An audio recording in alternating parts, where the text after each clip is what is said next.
So welcome to our latest webinar, Eyes on the Prize, with the subject today being your super longevity immune system, which is incredibly timely right now given the coronavirus situation, but it's always timely for people who are passionate about longevity, because your immunity and building your immune system is your best bridge right now to the next generation of age reversal technologies. And we at the Coalition are about the next bridge and the next bridge and the next bridge. We just don't see any reason why it has to end.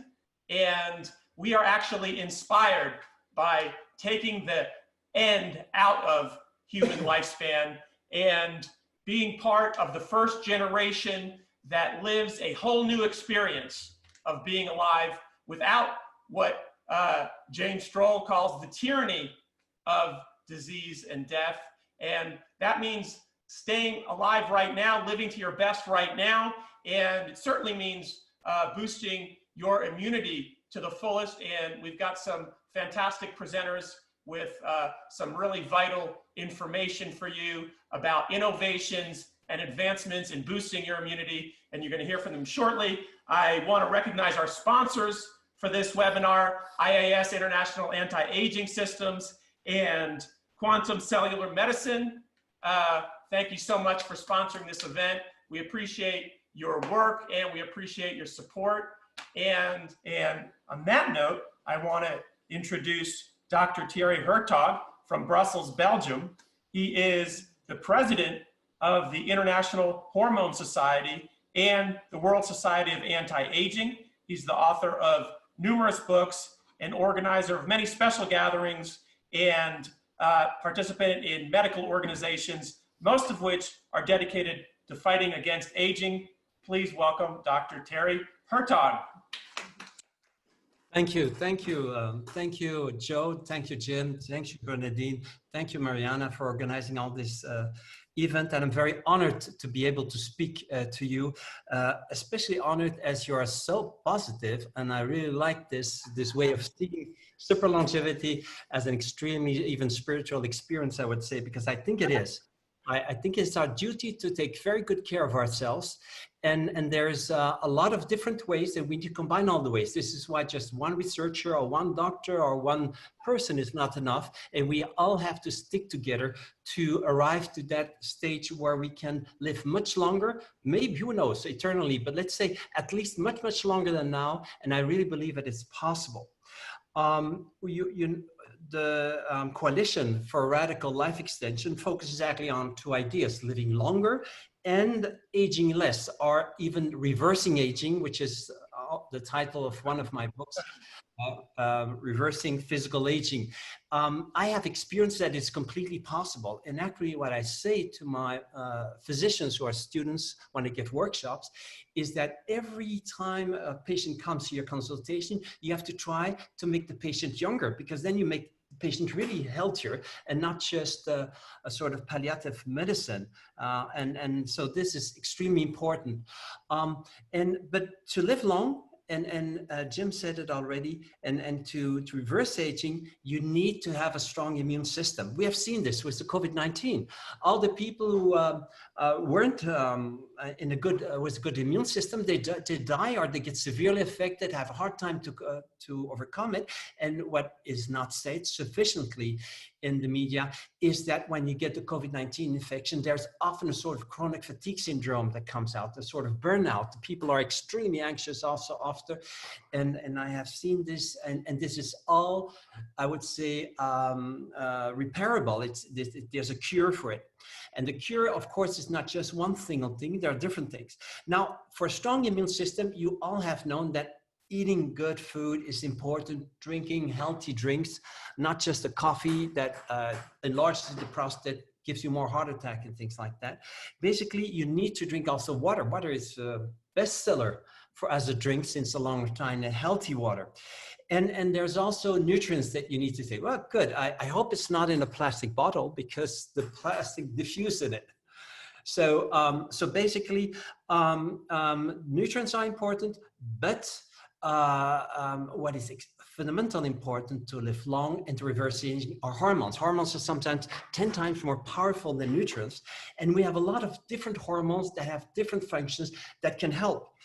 And what we have seen with the COVID-19 basically is that some people don't even get affected, don't even get the COVID-19 virus infection, even though they're next to people. Of course, you need to put masks on to protect yourself, things like that, but they don't seem to get affected. What is the difference? There have been experiences with guinea pigs, for example. They can catch the COVID-19 infection, and they put a sort of ventilator going from one cage of an infected guinea pig to a cage of non-infected guinea pigs, and basically 2/3 got affected after a week, but 1/3 didn't get affected.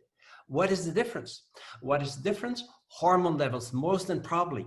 Also, you see that we had patients, for example, where the spouse had an infection, but the other partner did not have any signs of infection and not even antibodies.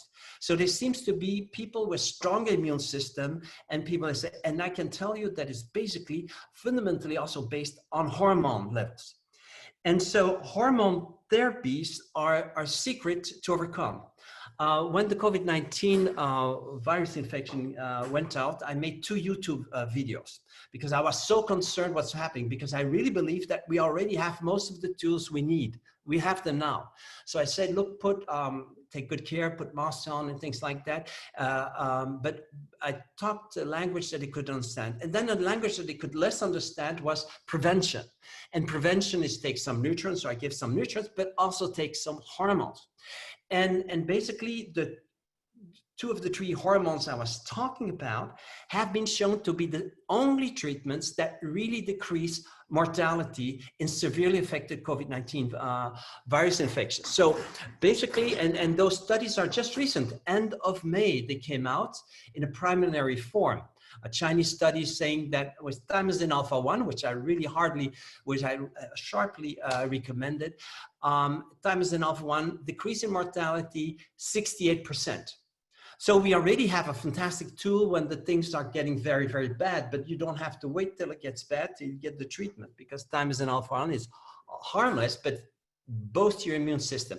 And then another hormone called cortisol, but under a synthetic form, they gave dexamethasone in much too high dose. I can tell they probably will have more success if they balance it with DHEA and other things. But anyway, it did show that it was about 1/3 of the people who less died compared to those who didn't receive dexamethasone treatment with synthetic derivative of cortisol. And there were 20% that had just oxygen, didn't have mechanical ventilation, that actually were much better. So basically, how did I know that those treatments could work? That would be studies. I didn't know that there were studies going to come out, but basically it's just because I've experience with these treatments, and you can work with these treatments in a safe way, so that basically it is okay to take it and you don't harm your body, and on the contrary, you save your body and you protect your body.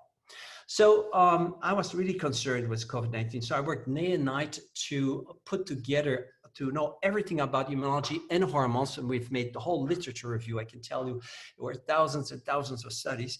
And also we saw what happened with the patients who followed our advice. By the way, in our clinic, I work with 4 other doctors. We didn't have any patient getting really bad. And I'm in Belgium, the most severely affected area, actually, because we really have a very, very bad health minister who forbid to put masks on, forbid in nursery homes to put masks on, forbid it. And if you acquired a mask, you were not allowed to sell them, and you even got a fine because you ordered a mask from abroad. It was forbidden to give tests. The laboratory were sanctioned if they had tests. So the first test that we really could do were about the 20th of May, and then only in beginning June. It's completely crazy. When you look at our Minister of Health, you will understand that she doesn't take care of herself, and that probably she doesn't take care of the population. But anyway, it's not trying to find who was the author of Bad Management, is to tell that basically what we also need is prevention, and this can happen by hormone therapies. Let's take the example of Thymosin alpha-1. Almost nobody hears about it. Nobody. It was registered in the United States for hepatitis B and hepatitis C.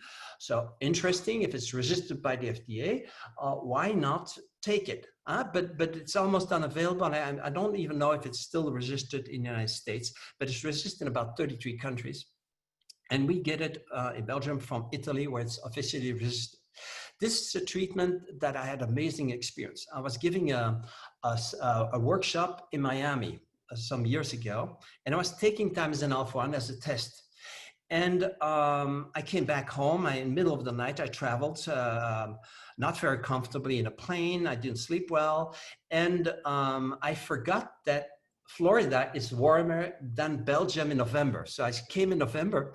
And what happens in November is that we have a swimming pool, and I went to swim in the quite cold water, and I didn't get an infection. I also, you know, when you come back from a big jet lag, you generally get either infection or cold. And then because I'm very, I need to have to use my energy somewhere. I did about a 10-kilometer run in the forest, and it was stormy weather. There was a lot of wind, and I didn't close very warmly, and I didn't get any infection. Also, I went in a meadow because I was treating a horse, and I had to examine while I was working on the computer. I usually always do two things together at the same time. So I was working on the computer and looking at the thing, and I forgot to put a good jacket on. So it was cold, windy. I didn't get an infection. So I said, wow, what is happening? Normally I get a flu, even if I don't do all those high risk activities for getting infection. And so I started to prescribe it to my patients. I see that people with chronic herpes and that couldn't get cured of it, they got rid of it. Or an acne that you couldn't get cured with antibiotics, and I don't use easy antibiotics, but anyway, they had followed cures of antibiotics, it always came back, and basically this acne went away. People with chronic cystitis, that's a bladder infection, also it went away. So I said, wow, what is this? And I never had a flu since then. Since I'm taking Thymosin alpha-1, I never had a flu anymore. Well, once or twice a year, still could have a flu. So I say, well, this is powerful stuff, and there's no side effects known. You can overdose without any problem. So basically, this is why I recommended against COVID-19 to take Thymosin alpha-1, and a really, really good job. But there not every producer is good, so you really need to have the right address to be sure that it works. And I know that in the United States, you're really having problems because even the FDA went in a compounding pharmacy that was selling it, and I think completely legally, and forbid it. So I don't know what happens with some governments that, at least like in Belgium, it's not healthy, their intervention. Let the doctors give what is healthy and take responsibility for it. And this is really what I tend to do. So basically, I went to search the literature, and what we see is that for herpes, there are studies where you really see that when you put in a medium with the herpes virus and cells, that the cells don't get infected, or much less, that it really inhibits what is called replication of viruses, so the production of new viruses. I looked also the literature, influenza vaccine. You know that vaccination in older people or people with kidney failure, it doesn't seem to work. You cannot vaccinate them against the flu, and it works.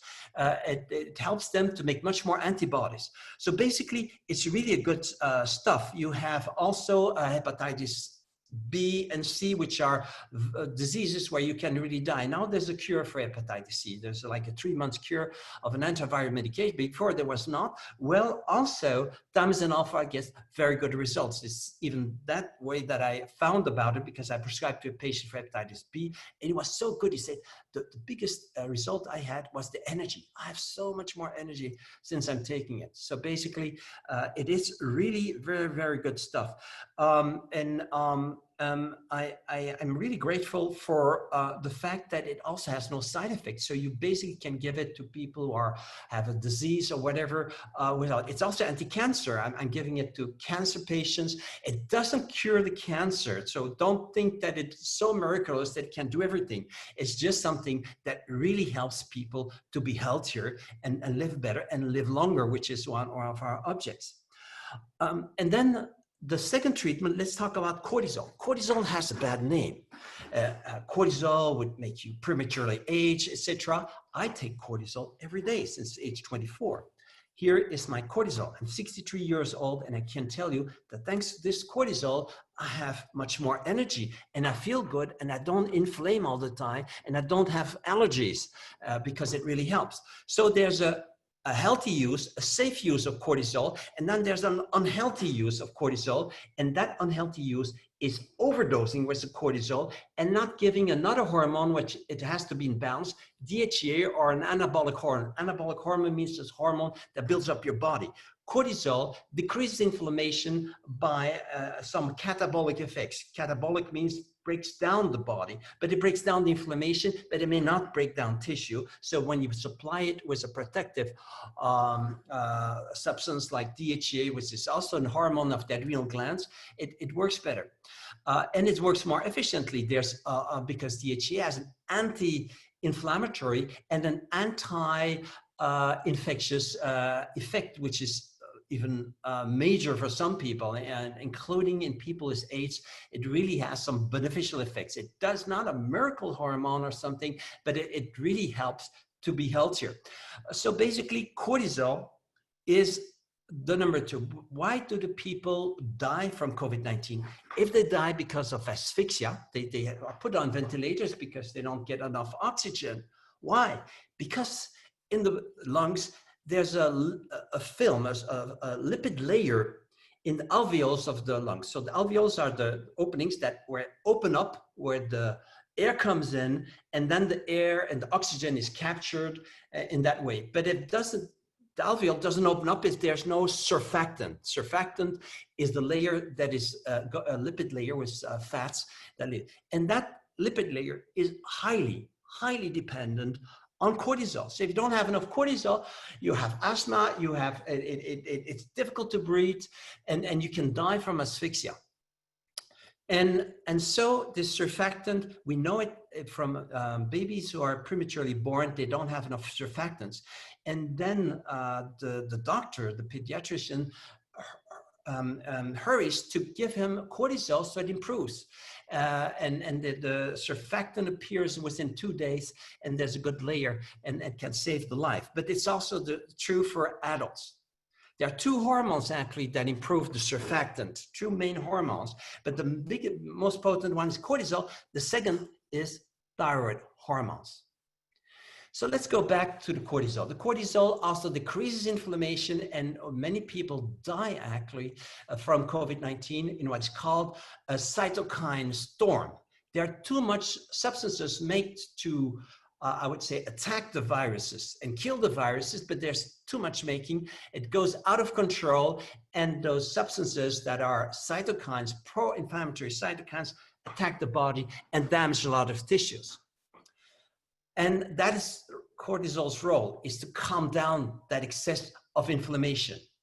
And studies have shown, and those studies are already since long on the market, that actually the cortisol stimulates the cells. It puts sugar in the immune cells, and then the immune cells become much more active and aggressive. But you may not, and that is the condition, you may not give too much cortisol. You have to give what is called a physiological dose. And when there's an infection, the physiological dose can be 3-4 times higher than what is daily made as a production, but it may not be 10 times higher. That's then just too much. So studies have shown that, for example, in sepsis, sepsis is an infection that is in the whole of the body. It goes all over the body, and it attacks everything. And then it's what is called septic shock, because the blood pressure drops dangerously. And in septic shock, that cortisol can save the life, and it saves. You see that even the natural bioidentical cortisol works better than the synthetic derivatives like dexamethasone, on condition it is not more than 100 to 200 milligrams. We produce daily about 20 to 30 milligrams. So if you inject 100 milligrams is safe, 150 maybe in a difficult situation, but not 200. And at 200, you can start decreasing mortality, because then the hydrocortisone atrophies the thymus. Thymus is a gland behind our sternum here in the chest, and that makes a lot of immune cells. And it goes down, it declines with age. And it's not a healthy decline. We need to somewhere reverse that thing. That can be done with DHEA, with growth hormone and things like that. It's very important that we still have not the thymus of a 63-year-old like me should have if I wasn't treated. So we need to have a very good. And so that basically is possible when you join with cortisol, DHEA, and you don't just give a too high dose, because there's a dose where you cannot, it's just over-treatment. So the cortisol did you know that, for example, the cortisol can inhibit the proliferation of a lot of viruses, including polio, rabies, and also the herpes virus. So basically, cortisol has beneficial effects. Also, bacterial infection, it can stimulate. But here's also another clue. If you have an infection, you need immediately to increase cortisol if you're taking cortisol, because you have adrenal deficiency. If you're not taking, you can momentarily take some cortisol, of course, on the doctor's prescription. But basically, it boosts your immune system quite well, and the infection doesn't go through. So even before I took Thymosin alpha-1, when I had infection, in the first minutes, I increased my cortisol level, and basically within 2 hours, I was rid of it. It's so shortly and early, and don't start too late, or it's just too late. So this cortisol is really something that has helped a lot. And you have people with chronic fatigue having cortisol deficiency, because it's an energy hormone. It's one of the two most powerful energy hormones we have. And it also can be used in a lot of other types of infection with beneficial results, but it should be done with an anabolic hormone like DHEA, and then it helps.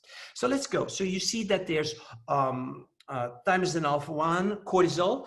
Let's talk about, and even in tuberculosis, the cortisol, that's a very severe disease of the lungs that is less frequent now, but it's in people in impoverished countries, it's still frequent, very difficult to treat with a lot of antibiotics. Well, the cortisol inhibits in vitro the Mycobacterium tuberculosis. So really interesting effects. There are many other effects it has, but it's really interesting that when things go catastrophic, and I had a patient, physician as a patient, the only patient that got in severe trouble. But of course, you know, physicians don't always give the good example, don't always treat themselves. He went into hospital, had pneumonia, was full. And so he didn't want to stay in the hospital, to say, in the hospital, I will die for sure, because they don't know how to treat it. So he basically came home, and I said, increase your cortisol, triple the dose, and he didn't do it. He just took a little bit more. And he'd take Thymosin alpha-1, and then he took the minimum dose that he prescribed to his patient. But I say, in this situation, you take much more. And so during 2 days, it worsened. He had fever, he couldn't sleep, he couldn't breathe, and he started, in certain sense, his dying process. And basically, then I phoned him, but now you follow me strictly. You take that and that, you stop your growth hormone, you take IGF-1, which is a fantastic anti-inflammatory hormone and one of the two most important hormones to reverse aging. And because growth hormone can decrease cortisol, it's a little dangerous in that situation. And then he increased his cortisol till 80 to 100 milligrams transiently, a few days, and he was tremendously better. He also tripled his dose of Thymosin alpha-1. He was tremendously better. And these are still much smaller doses that are given in the studies that have shown very good results. So basically, it was miraculous in 2 days, how you could recover from severe COVID-19 to getting a life again, because that's all about. I think Jim said it, we don't want just to survive, and Joe said it also, we don't just want to survive in this life, we want to be fully alive, fully ourselves, and enjoy, and not just go from overcoming one suffering to suffering, and that is what hormone therapies can give. And so let's also see another hormone, thyroid hormones. Thyroid hormones, I have been treated for thyroid hormones since the age of 5 years. What was the reason? I had constant infections. And in our family, we are 4 generations of doctors working on thyroid therapy, and I enlarged the field to much other hormones. My father started already to enlarge the field, and I had all the tonsils removed also because of constant angina, and it all went away. I was much less sick since I was on thyroid hormones. I had those puffy eyes and the cold hands and cold feet that I lost when I got on thyroid hormones. So basically thyroid hormones, they really take out recurrent respiratory infections away. You need time for it. With cortisol, you can directly have an effect within 2 hours. That is really important. Thymosin alpha-1 quite often. Also, you need some weeks ideally for thymosin alpha to work at lower dose, but if you give high doses, you can also get very quick results within minutes and hours that you take it. But thyroid hormones slowly increase, and with slowly increase, your immune system kicks up, goes better and better. And basically, one of the mechanisms that thyroid hormones is, it boosts the secretion of most of all the other hormones. And many of those hormones have also immune enhancing effects. So basically, it works better. Adrenals work better if you do it safely and you start slow and then you gradually increase. And then after 4 months, the immune system is much better. People with repellent acne, that they always have acne, etc., it's actually an immune deficiency. There's some problem with the food also, they choose around food and things like that, but basically there's also an immune problem. They're not having enough immune system, and thyroid hormones takes that away. In the beginning, it will even accelerate the acne, and then after 4 months, it goes away, and it's much better. That's how thyroid hormones work: slowly but strongly and safely. Because you may not overdose with thyroid hormones. You can overdose with thymosin alpha without any harm. There's no overdose signs really known actually, but with thyroid hormones you may not. You get heartbeats, etc. So you really have to have a good dose. You need really to be followed by a competent physician who knows about. But here's the thing: most of thyroid patients that have low thyroid function actually receive thyroxine. Thyroxine is T4. It's the precursor. It's not the most active hormone. The active hormone, 3 to 10 times more potent than T4, is T3, triiodothyronine. That means that it has 3 iodine atoms, while T4 has 4. And when one iodine atom kicks off, this T3 is immune boosting. And it's most of mortality studies, for example, showed that if you have a low T3, you die sooner. You die sooner from heart disease. You die sooner from sepsis, septic shock, from the fact of being completely infected. And people who, the more severe people have sepsis, there's systemic inflammation all over the body, and they go in shock because the blood pressure drops so that you can die from it. That's because they have gradually lower and lower T3. And so the treatment is T3, and there's a Greek study going to start now where they will overdose with T3 and T4 patients who have COVID-19 and they don't know anything else to do. And it's based on animal studies where in sepsis, you save those animals by putting them with more thyroid hormones. Those are some of the exceptions maybe that probably can be used for a short time, for 7 days or 10 days, for example. You put them where they may have more metabolic react, the immune system is boosted. And actually it has been shown that it really works. You know that even thyroid hormones have been given to people with easy ulcers due to Helicobacter pylori. Helicobacter pylori is a bacterium. That bacterium actually attacks the wall of the stomach and makes ulcers. Well, you have 40% less of Helicobacter pylori infections in patients who have low thyroid, called hypothyroidism, and receive thyroid treatment. So it's not nothing. One of the other hormones that takes out Helicobacter pylori infections very strongly is melatonin. Well, if we have time, we'll talk it over. Otherwise, I will skip it.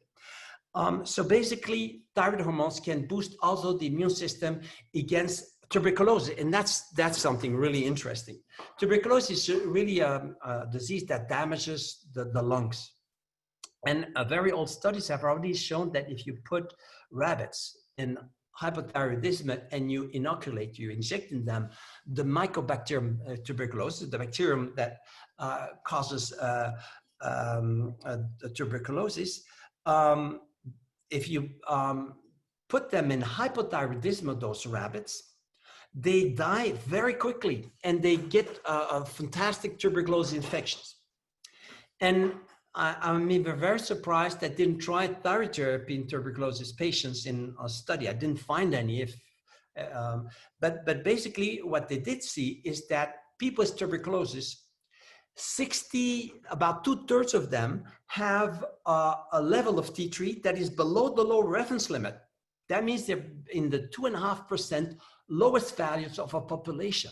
Imagine, if you're below the low reference, you're catastrophically low. If you're low normal, you're not really normal. You're actually already in a deficiency state. So basically, also they have a lower T4 easier and things like that. 30% have low T. So basically, they have low thyroid function people with tuberculosis. Otherwise, the immune system would be strong enough and maybe they would not develop tuberculosis.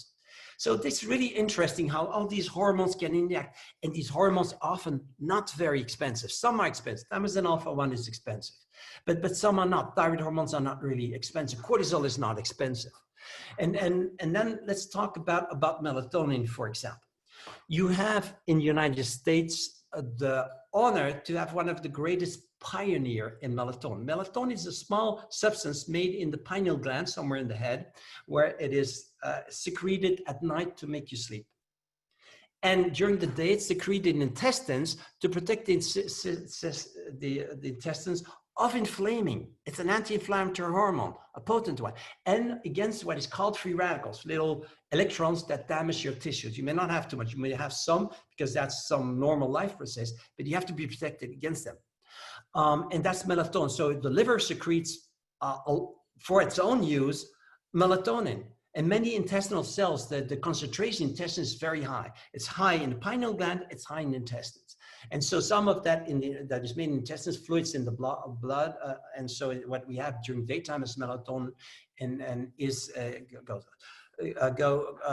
comes from the intestines. Now, this melatonin has been shown to inhibit several viruses that cause encephalitis. That means inflammation of your brain. And it takes the inflammation away and it boosts and it saves the life. There's 2 to 3 times more survival, actually. More survival, let's talk positively, more survival in mice who are infected with all these different types of encephalitis viruses. So it makes it alive. It also can inhibit several virus replications, so the production of new viruses in cultures and things like that. Melatonin is also one of those substances that you can transiently at least overdose. It's extremely anti-cancer, extremely at high doses. I had a patient, I heard about a patient. I was not the doctor because I had given some advice that took 180 milligrams because of breast cancer. She did have some light chemotherapy, but the light chemotherapy doesn't work enough if it's not substantiated by some, I would say, very immune enhancing products that are natural, and melatonin is one of those. So there's you can never die from melatonin. There's no lethal dose ever found. They couldn't kill any animals when they gave them or injected them with melatonin. So it's really a safe substance. There's a little risk in people with adrenal deficiency that they secrete less cortisol, but if you give them what they need, the cortisol and the DHEA that they need, probably it's very, very safe also to give it to them, even in higher amounts transiently. I'm always for the right dose, not too much, not too low. Exactly that corrects the deficiency, not more. But in some diseases, you need to give it, and those are the immune diseases where it is really very important to give. Also in HIV, for example, the melatonin has increased the CD4 counts. Those are the cells that are missing, lymphocytes that are missing in those patients. They increase them by about 20 to 50%, which is quite interesting in the severe cases. And actually in HIV, the higher the levels are of melatonin, the less active is the disease. So it's probably an adjuvant treatment. I don't think it replaces all the other treatment, but it's really, really interesting to give it also. It also has been shown to, the levels are lower, for example, in herpes zoster. It's a disease where you get a sort of inflammation on the skin. And it really is probably a treatment that helps a lot in this. Herpes simplex is less also. So if you have lip herpes, it can help to take more melatonin at night as you as a patient. Also, the levels are low in cytomegalovirus. So there's a lot of really things that melatonin is really promising. And the big pioneer you have, Russ Reiter from Texas. He's a fantastic guy. He's 82 years, and I can tell you he takes a high amount of melatonin, but he really has an energy that many people would like to have. And he really is a big believer. He made more than 1,000 studies published in PubMed, the biggest medical data bank. So you're really, really key researcher and extremely interesting. It works, even melatonin works against, cerebral vascular accident, stroke. It also helps to decrease heart attacks by about 10 times less. Heart attack infarct zone, the damage zone is 10 times less in animal experiences, of course. So it's really something that is very, very promising and safe to give. And I would really tell that docs should take more and to advise their patients to take more if in disease order states. And I take always melatonin, but a very small dose at night because I don't need more. But if I have a disease, do not hesitate to take more. I didn't have a disease yet, but you never know. But I can tell you, I had a family member having 1 year ago severe stroke. And then it was in Portugal, very difficult situation, vacation, came much too late to the hospital, so nothing could be done, in a very dangerous position. We managed to negotiate with the emergency care unit to give them melatonin and some other treatments. And we had a total reverse in 1 month. They never saw such a fantastic recovery. And big part of that is due to the very high dose of melatonin. Of course, she slept in the morning and the evening because she took in the morning and the evening. And it was completely sleeping all the time. But at least it saved her life and it decreased the infarct zone very much. So melatonin is also something good. And then let me talk something about DHEA, and I will end with this, is DHEA is a very important hormone actually in the body. It's made in the adrenal glands. Adrenal glands are glands above the kidneys, and they pour 44 different hormones. The most important is cortisol, and then there's DHEA and aldosterone. So those are the most important. And DHEA is actually secreted always at the same time as cortisol in young, healthy people, not in older people. In older people, there's not enough secretion and there's an imbalance. And so this imbalance makes you age quicker. So you absolutely need never to take cortisol alone, always with DHEA in the right amount. And that makes it about the same quantities in milligrams that you secrete every day. So that's about the same quantities that you need to take.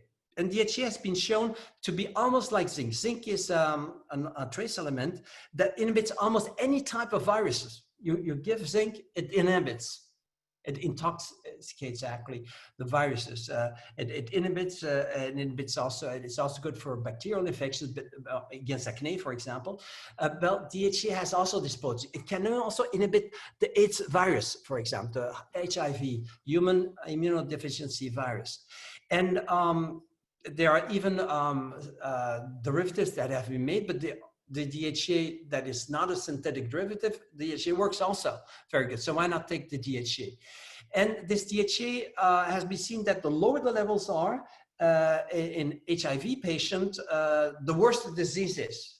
And so when you give DHEA, they have better CD4 production count and things like that. And it really helps.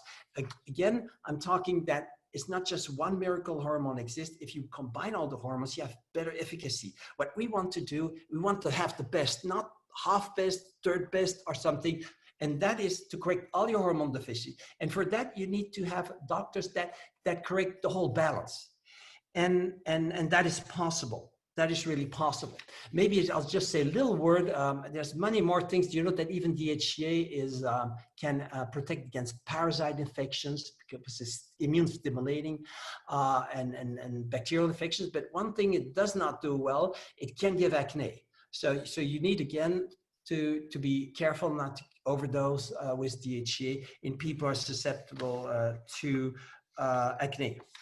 And just a little word about growth hormone. Growth hormone is a hormone that is one of the most potent hormones that is safe. There's in one big study showed 50% less cancer overall with growth hormone injection in adults.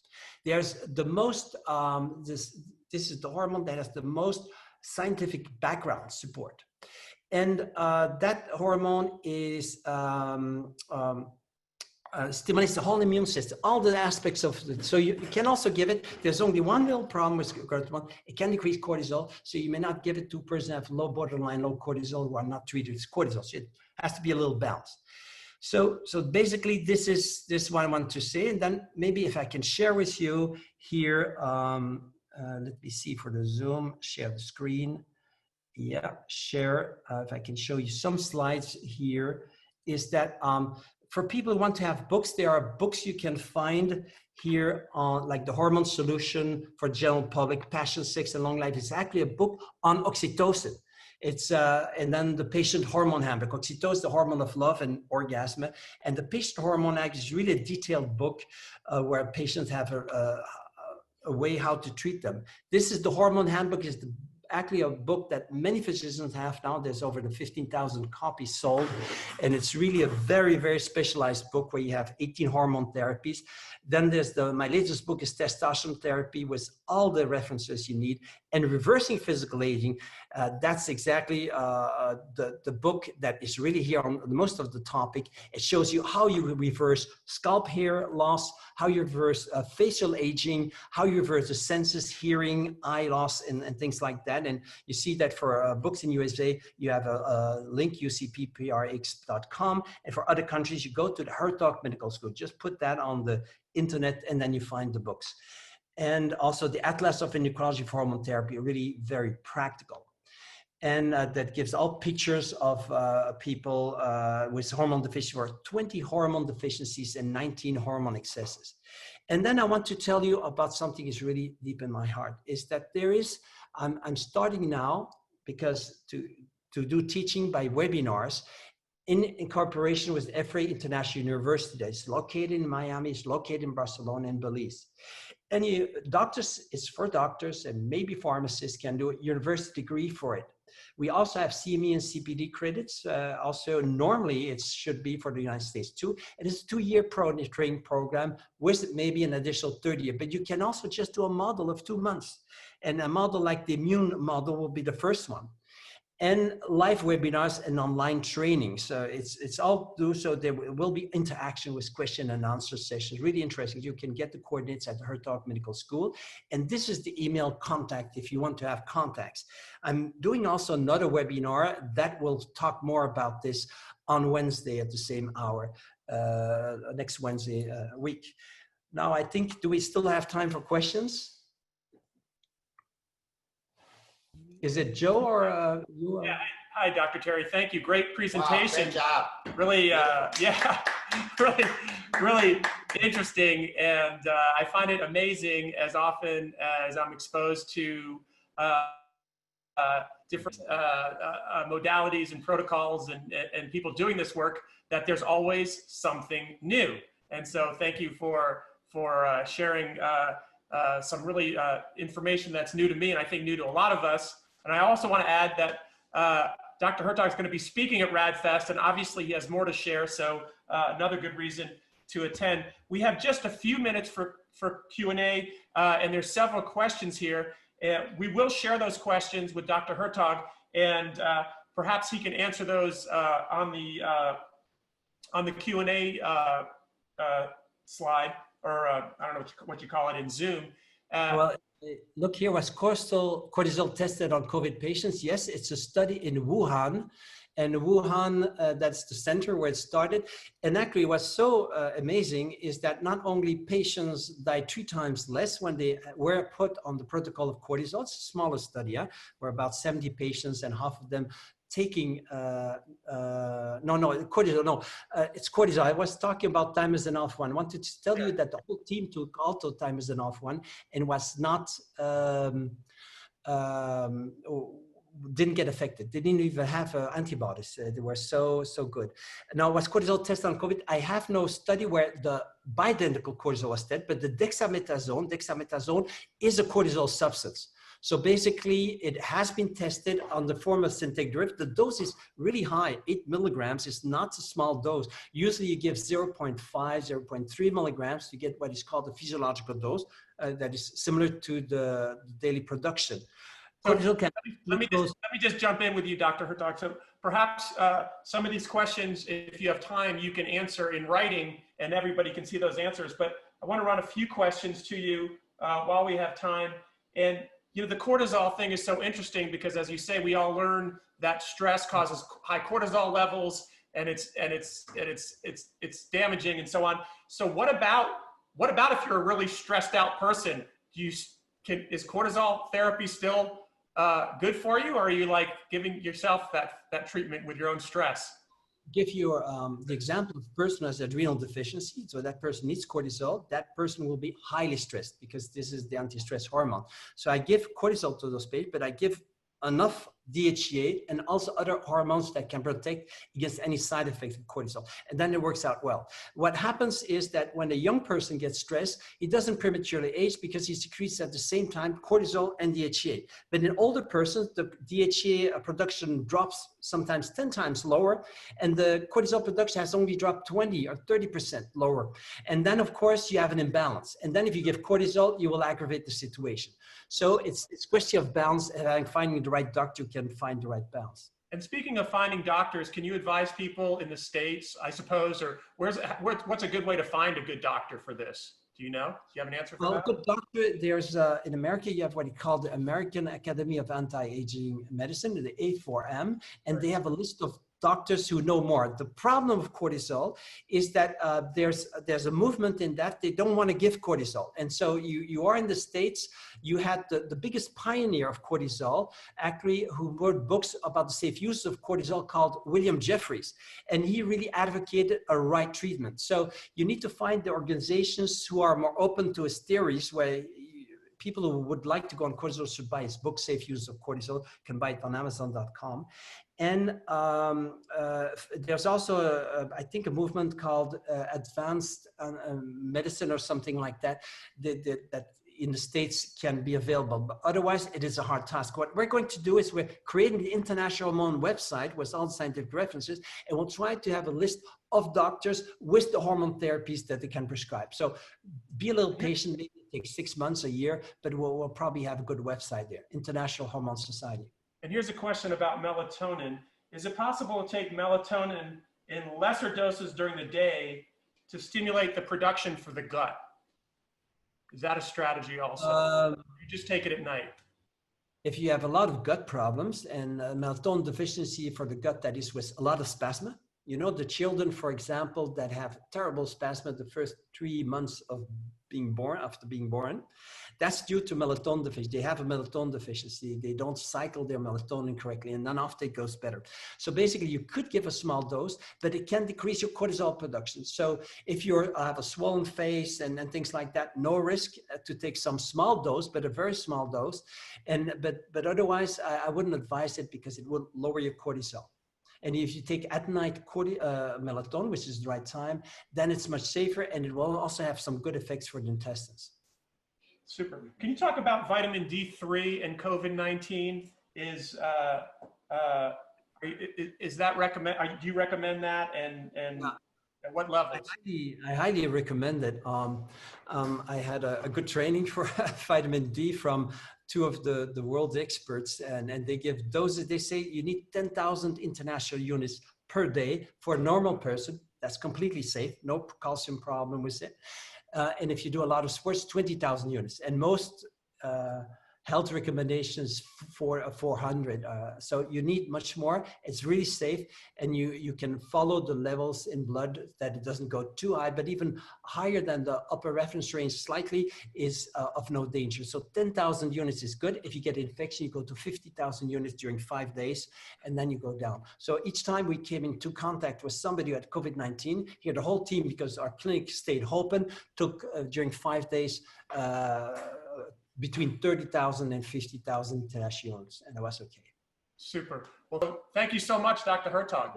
A little word to I want to thank my team. My team has done a wonderful job. I want to thank Claude, Isabel, Sarah, and Tuana also for the International Hormone website, because they really did a lot of work and they did a lot of promotion of this event. So, thank you. Thank you all. Thank you all so much. Thank you, everybody. Both. Yeah. And we're looking forward to hearing more from you at RadFest. For sure. Just somebody here says that we already have a list on the Hertog Medical School of physicians who had diplomas of the things. So those physicians would be more likely to prescribe cortisol on the Hertog Medical School website. Yeah. Excellent. Very good. Thank you so much.